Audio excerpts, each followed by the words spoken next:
नमस्कार, news track के Y factor में आपका स्वागत है। मैं हूं योगेश मिश्र। जो लोग हिंदू मुस्लिम एकता के लिए काम कर रहे होंगे या सोच रहे होंगे, उनके लिए ये बहुत दुख देने वाली खबर है।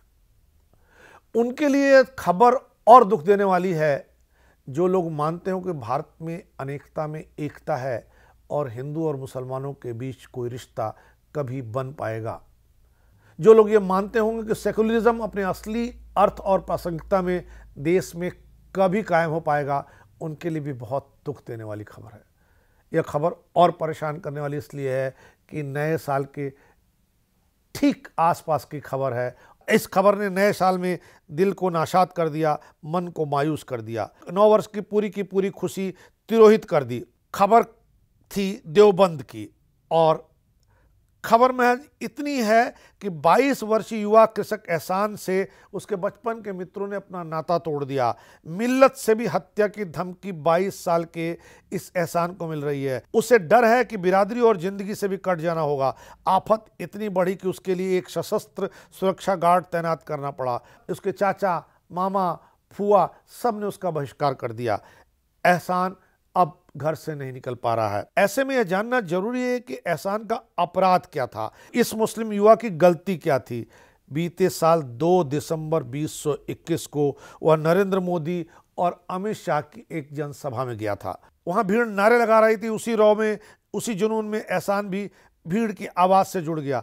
सभा में सभी बोल रहे थे भारत माता की जय। एहसान ने भी बोला भारत माता की जय। फिर अमित शाह ने नारा बुलंद किया जय श्री राम।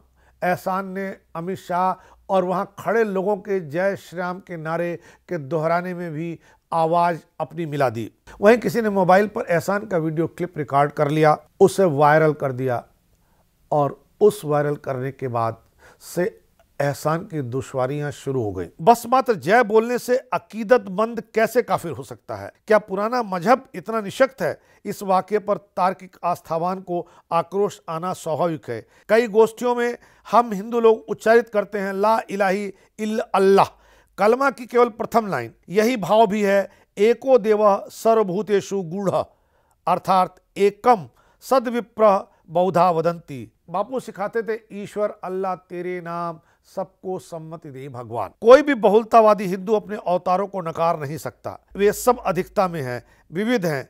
हमारी मान्यता है कि एक अल्लाह के जयकारे मात्र से मेरा विप्रवर्ण नष्ट नहीं हो जाता, वैदिक आस्था चूर नहीं हो जाती।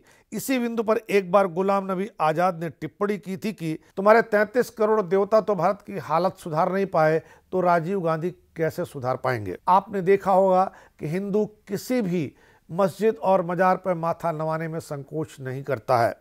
काहिरा के अल अजहर से दशमिक के उमयाद, बगदाद के अबू हनीफा, कराची के अल फतह, ढाका के बैनुल मुकर्रम, कुआला के लमपुर के अल बुखारी, करबला के सभी शिया शहादत केंद्रों पर भी वह माथा नवाने में संकोच नहीं करता है।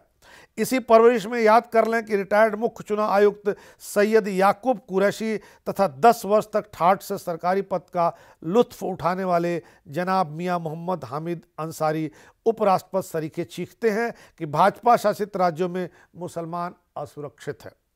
यह कैसा सियासी फूल मजाक है। किंतु एहसान को पीड़ित होते देखकर ये दोनों मुसलमान रहनुमा यह कहते नहीं सुने गए कि मिल्लत और मुल्लाओं की तानाशाही के कारण एहसान संतप्त हो रहा है। सेकुलर सोशलिस्ट संविधान की धारा 14 समानता, 19 अव्यक्त की आज़ादी और धारा 25 धार्मिक स्वतंत्रता के मूलाधिकारों का हनन मिल्लत ने एहसान के विरुद्ध किया है।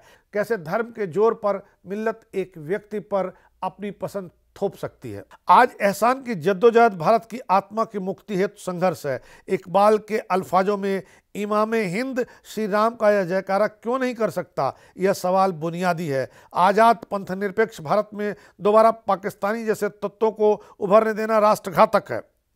उसी हिंदुओं के हत्यारे मोहम्मद अली जिन्ना की हरकत याद आती है। गवर्नर जनरल बनते ही पहली राजाज्ञा कराची से जारी हुई थी। अब पाकिस्तान की सीमा भारतीय मुसलमानों के लिए बंद कर दी गई है।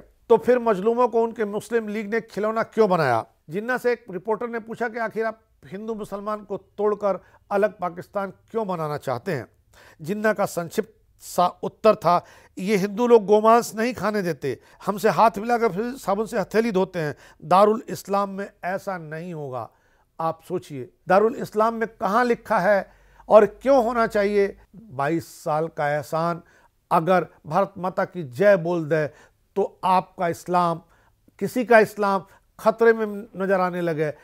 ऐसा भी नहीं होना चाहिए और इसे बंद करना होगा, तभी भारत सचमुच सेकुलर हो पाएगा, तभी भारत में गंगा जमुनी संस्कृत चल पाएगी। नहीं तो आज एक ऐसे दौर से हम सब लोग गुजर रहे हैं जब ये अल्पसंख्यक तुष्टिकरण एक ऐसे मुकाम पर पहुंच गया है जहां राजनीति शास्त्र ने एक नया सिद्धांत गढ़ा है कि बहुमत के आधार पर भी देश में सरकारें बहुमत की बन सकती हैं।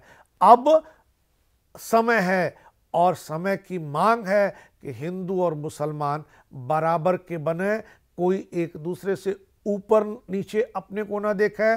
और इसी के साथ अगर कोई पॉलिटिकल पार्टी, कोई नेता उन्हें तुष्ट करता है, तुष्टीकरण का अभियान चलाता है, तो उससे भी बचें, क्योंकि रोजा इफ्तार करने, खजूर खिलाने से सांप्रदायिक सद्भाव कायम नहीं होगा। सांप्रदायिक सद्भाव इस समय हमारे समय की सबसे जरूरी मांग है और यह कायम हो जाएगा तो एहसान जैसे तमाम लोगों के दुख दूर हो जाएंगे। इस बार इतना ही, अगली बार फिर मिलेंगे किसी नए सवाल पर नए ढंग से बात करने के लिए। तब तक के लिए नमस्कार।